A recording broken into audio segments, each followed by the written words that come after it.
நாம வாழும் இந்த காலகட்டத்தில் India, America, Malaysia, Singapore, Europe இப்படி ஒவ்வொரு நாட்டுக்கும் ஒவ்வொரு கவர்மெண்ட் இருக்கு. ஒவ்வொரு கலாச்சாரம் இருக்கு. ஒவ்வொரு ரூல்ஸ் அண்ட் ரெகுலேஷன் இருக்கு. இதெல்லாமே மாறி உலகம் எங்கிலும் ஒரே அரசாங்கம் இருந்தா எப்படி இருக்கும்? ஒரே கரன்சி யூஸ் பண்ணா எப்படி இருக்கும்?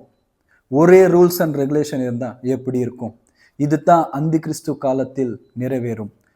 உலகத்தின் பூமியில் குடிய இருக்கும் எல்லா ஜனங்களை ஒன்று சேர்த்து உலகம் எங்கிலும் ஒரே கவர்மெண்ட்டை உருவாக்குவான்.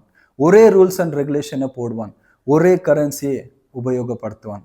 அதுக்கு அவன் உபயோகம் பண்ற முதலாவது கருவி தான் பயோசிப்.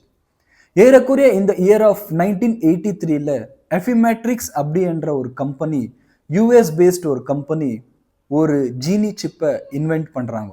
அந்த சிப்பை எதனால இன்வென்ட் பண்றாங்கன்னா, மனுஷனோட பாடியில இன்செர்ட் பண்ணி டிஎன்ஏ ஃப்ரீக்வன்சி எப்படி இருக்கும், மனுஷனோட பாடியில ஹெச்ஐவி போல ஒரு நோய் வந்தா அவனோட பாடி எப்படி ரெஸ்பாண்ட் பண்ணும், இதை கண்காணிக்க அந்த சிப்பை முதலாக இன்வென்ட் பண்ணாங்க. காலப்போக்கில் இன்றைக்கு நாம் வாழும் காலகட்டத்தில் டெக்னாலஜி உச்ச கட்டத்தில் இருக்கு. அந்த சிப்பு கால மாற்றமாக மாறி இன்னைக்கு பயோ சிப்பாக மாறி இருக்கு. இந்த பயோ சிப்பை நம்ம ரைட் ஹேண்டு இல்லை ஃபோர் ஹெட்ல இன்சர்ட் பண்ணுவாங்க.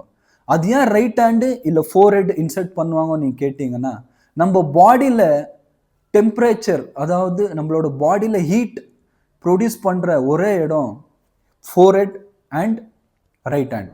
அதனால தான் பொதுவாக நம்மளுக்கு ஃபீவர் வந்தால் ஃபோர் ஹெட்டை தொட்டு பார்ப்பான் உடம்பு சூடாக இருக்கான்னு. ஸோ அந்த பயோசிப் அங்கே இன்செர்ட் பண்ணுறனால ஆட்டோமேட்டிக்காக அது ரீசார்ஜ் ஆகும்.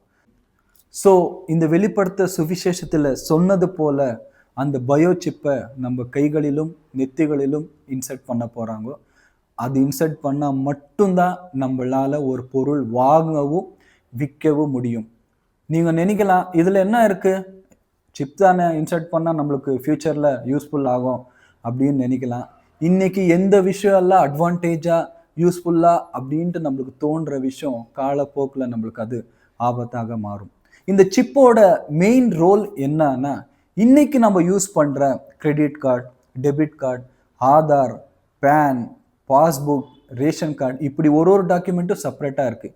இந்த எல்லா டாக்குமெண்ட்லும் டிஃபால்ட்டாக இன்பில்ட்டாக வச்சா நம்மளுக்கு ஆக்சஸ் பண்ணுறதுக்கு ஈஸியாக இருக்கும்.